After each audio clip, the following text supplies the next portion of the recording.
Welcome back to a brand new spoiler review of the Book of Boba Fett, episode 6. If new to the channel, please subscribe and ring the bell. My name is Mac Dinnerberg. I do movie reviews, TV show reviews, including these reviews every single Wednesday. Also, I do movie rankings and box office breakdown show. So please subscribe, ring the bell if you're new to the channel. Also, please comment down below. Let me know your thoughts. First off, for all the returning characters, how emotionally invested are you? Are you just a mainstream? What I mean mainstream is, have you not seen any of the animated shows? And do you even get who the person that Cobb Vanth walked into? Let me know all your emotional thoughts of it in the comment section down below, because I was pretty emotional with this episode. And please like the video, the thumbs up button. That's how you support this channel the best way. I want to talk about this so badly, so let's do it. So, as I said, this episode might have been my favorite Star Wars piece of show, movie, maybe all the way since Revenge of the Sith. This is a show that really hit me emotionally with a lot of different reasons. It rewarded me for being a diehard Star Wars fan who knows books, but also adores the TV shows. I've seen Clone Wars now 3 times. I've seen Rebels twice, Bad Batch, and getting rewarded for being invested in those characters. And then Dave Filoni, being the director and co-writer of this episode, putting that for fruition really meant a lot to me, but also the mainstream of it, having Luke training a young Jedi. So let's just break down this whole episode. It meant a lot to me. I'm going to break down why it does in particular elements. So let's get into it. So we start with the episode. The cold open of the episode is actually Timothy Olyphant coming back as Cobb Vanth, who we know is already on Mos Espa. He was in the first episode of season 2. And he is back because there's these 4 pikes that are trying to steal these spice. And, it's a nice interaction where Cobb and Timothy Olyphant is fantastic. Sadly, he does die at the end of the episode, but he is so good in this role. So he kills the pike, 3 of the pikes, and he lets 1 go. It was a really great way to open up the episode. And I was actually not nervous. I genuinely had no idea what to expect with this episode, because we're coming off an all Mando-centric episode where the whole episode is him, and Fennec cameos at the very end of the episode. And then it said Mando was going to see where he's got to find Grogu. I was kind of like, oh, Mando might just stay and do that afterwards and do that in season 3. But shockingly, we go literally right into Mando going to the planet, and we get to see R2, who we saw, of course, also at the end of Mando season 2 with Luke. And R2 takes him in a certain direction, and they're building the temple that we saw in both Force Awakens and Last Jedi, and they make Mando like a bench. So Mando basically, I guess, is like whatever he do, he just lays on the bench for a while, and then we go to Luke training Grogu. Now, one of the biggest improvements was actually the CGI work on Luke. The CGI on Luke in the season finale of Mando, season 2, wasn't awful, but it was not great. And I thought the way they used the deep fake or the CGI, whatever you want to call it, it was really fantastic. I really didn't have an issue with the look of Luke the whole episode. And you can tell that the creators definitely heard the criticisms from fans of how Luke looked in Mando. And I'm not really seeing anyone talk about the issues with Luke in this episode. Basically, it brought me a lot of back to, obviously, to Empire Strikes Back, having Grogu being put in his backpack and like him doing the flip and running around. It felt very Dagobah to me.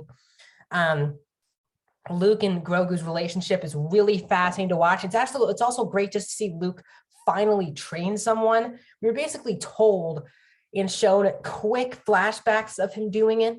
We saw the temple burn in Force Awakens. We saw, again, him and Ben's fight at the end in the temple in Last Jedi. Again, the temple burning again. And then in Rise of Skywalker, we just see him in a flashback scene train Leia for like 20 seconds. So with no dialogue. So the fact that we actually get to see Luke for basically a whole episode training Grogu was great. One of the best parts about this was that we knew last season when Ahsoka told Grogu and Mando about his past, that there was some darkness, and Luke kind of opens that up for him, and we get to see the moment where Grogu's kind of watching all of his Jedi masters get killed by the clones. But before we can see who helps Grogu escape, we cut, and that was it. We're definitely going to get probably that backstory in Mando season 3 of who saved Grogu in the Jedi Temple, because it looked pretty bleak. The 3 Jedi who were protecting him they were all dead, and the clones were walking up to him, and then out of nowhere we cut to black. So I do think they're leaving it open for Mando season 3. So as that is happening and Luke is training Grogu, it's really great. I'll get back to that in a sec. Ahsoka is back. Rosario Dawson as Ahsoka is back, also on this planet. And R2 took him to Ahsoka's quarters, basically, of this place. And seeing Ahsoka and R2 interact together, I had chills instantly. If you're not familiar, I'm a mega Clone Wars fan. I've watched it twice, and my brother, who hasn't watched it, just started watching. I was rewatching with him, so I'm fully immersed again in the Clone Wars world. And Ahsoka and Anakin might be my favorite dynamic in all of Star Wars. And I think this episode really gave you that, with R2 going crazy for Ahsoka, which I thought was very cute. And then Ahsoka, and then Mando's like, I gotta see him. Like, I have to see him. I want to give him this protection because he's a Mandalorian youngling, or sorry, foundling. And Ahsoka basically is like, you have a choice. And you being here and you talking to him, sorry, you being there for him is not good for him. So I'll give him this, but it's not a great thing that you're here. Basically is what Ahsoka was saying. And he's like, well, you told me that you didn't want to train him, so why are you okay with Luke training him? And she was like, I can't really make people do what I want, or make them do anything. But she called him Master Luke, which I thought was very cool. So Mando leaves on the ship after the interaction with Ahsoka. And you see when Luke and Grogu are in this position behind me, Grogu feels that Mando was there and feels him leaving on the ship. So at this point, then Luke starts training. We'll talk to him about Yoda, but then Luke is teaching him about the jump that we know is famous from Yoda in the prequels, where I guess those creatures, that's how they best move in combat, is the jump, which I think was always a bit of a joke in the prequels. I never loved it. I don't love it here. It's cute watching Grogu do it. But again, when Yoda was doing action scenes, especially with Dooku in episode 2, it was just kind of like a video game. So I'm hoping they do something else instead of just the jumping. I totally get why. It doesn't take it too seriously for me. But as Grogu's training with the same machine that Luke trained in New Hope, Ahsoka and Luke interact. Something that I've never, ever thought of would happen in a Star Wars property is the apprentice and closest friend to Anakin Skywalker interacting with Anakin's son, Luke. And I thought it was something I never even thought of. And then Ahsoka came on screen with Luke, and it blew my mind.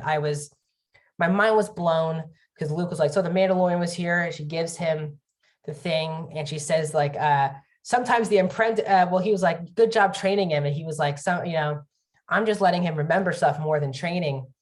And Ahsoka said sometimes the Padawan, dictates the master, whatever she said about the Padawan dictating the master. I think whatever she said around that really hit me, with the Ahsoka really also got to be free as a Padawan with Anakin. And then Luke was basically talking about how he doesn't really know the feelings of where Grogu stands. And then Ahsoka says that just you remind me of your father, and kind of Luke standing there taking that in. And like, I think Ahsoka and Anakin is my favorite relationship in Star Wars. So seeing Ahsoka with his child is amazing. And then Luke's like, will I ever see you again? And then he says, we may be seeing each other, but may the force be with you. So great interaction between Luke and Ahsoka. Really pumped for Rosario Dawson getting her own show as Ahsoka. I think Mary Elizabeth Winstead has already been cast as someone in it. So that, for me, just like Obi-Wan, is very high up on my list. Ahsoka is one of my favorite Star Wars characters, period. So getting a chance to see her was really great again. So then Mando goes back to the actual Boba Fett show, and Fennec's running this meeting. And once again, so last week Boba was not even in the episode, and this week Boba's in the episode but doesn't have a line of dialogue. So that's 2 straight weeks where our main character does not have a line of dialogue, which was fascinating. So Fennec basically says that, with Chrysanthemum and now Mando here, we have some strength and power and stuff, but we need people on the ground to fight. Mando's like, I got you. He goes to Cobb Vanth. They have his talk, and Cobb's going to do the meeting. So then Mando leaves, and here comes the person we were all actually anticipating coming into the show, but not in this context. Here comes Cad Bane making his live action debut, coming from both Clone Wars and Bad Batch, and Corey Burton, who voiced him in the animated series, is back voicing him. And it was fantastic seeing Cad Bane. I knew it right away, and I started freaking out. Cad Bane is one of the coolest characters in all of the animated shows. One of the coolest Star Wars characters, period. And definitely my favorite bounty hunter in all of Star Wars. So seeing him live action, again, absolutely blows my mind. And so Cad Bane's walking, and, Cobb is like, I got this. I got to talk to him. Everyone go inside. This could be dangerous. And we learned the Pikes hired, not shockingly, Cad Bane to kind of make, she's like, oh, Cad's like, oh, whatever Boba pays you, we'll match or double it for you just to stay calm and stay where you are. And Cobb and him have to stare off. I mean, Cobb's a loose other person, kind of distracts him. And Cad Bane shoots both the other guy and Cobb. So Cobb is dead, which really sucks. And Cad Bane's like, the Pikes run Tatooine, stay out of their way. And Cad Bane leaves. A really fantastic cameo that really fit the context of the episode. And then we end the episode with, again, finishing up Luke and Grogu, with Luke basically giving Grogu the option. He says, this is what Mando gave me. It's the Mandalorian like armor that he can wear. He's like, I'll leave it here, but you have to make a choice. And he pulls out Yoda's lightsaber and says, this is a lightsaber of my master Yoda. And that got me quickly and very emotional. And the music was playing, and I was swept up in the whole episode. Really, from the moment Luke and Grogu were on screen talking about Yoda and the Clone Wars and Ahsoka, my emotions, I basically had chills the whole episode. And then he's like, you can take the armor and you can go back to the Mandalorian, but that will bring you attachment. So you really basically can't be a Jedi. But if you pick the lightsaber, you may never see the Mandalorian again. And I will teach you to be a great Jedi. But he did say, Luke said something that I thought was really clever, but really made sense, was that you're going to basically outlive everyone. Like Yoda lived, like, whatever it was, 900 years old. Like, a short time for you is a long time for someone else. People are saying, you will not be aging that much, but Mando will be way past dead by the time you are still doing stuff. And he's like, what are you going to choose? The Mando armor, go back with Mando, or with me, you become my first official student. And giving Yoda's lightsaber to him is really magical. And we end the episode there. So I wonder if this will get paid off either next week in the finale, or will it get paid off in Mando season 3? I think based on how this episode, basically a cliffhanger episode, I think they could easily end Book of Boba Fett with this decision. And if Mando comes back and takes them with him, or he stays, it will be really interesting to find out. But this, I said, is a very special episode to me. I loved every second. I had chills throughout the entire thing, got emotional at certain parts.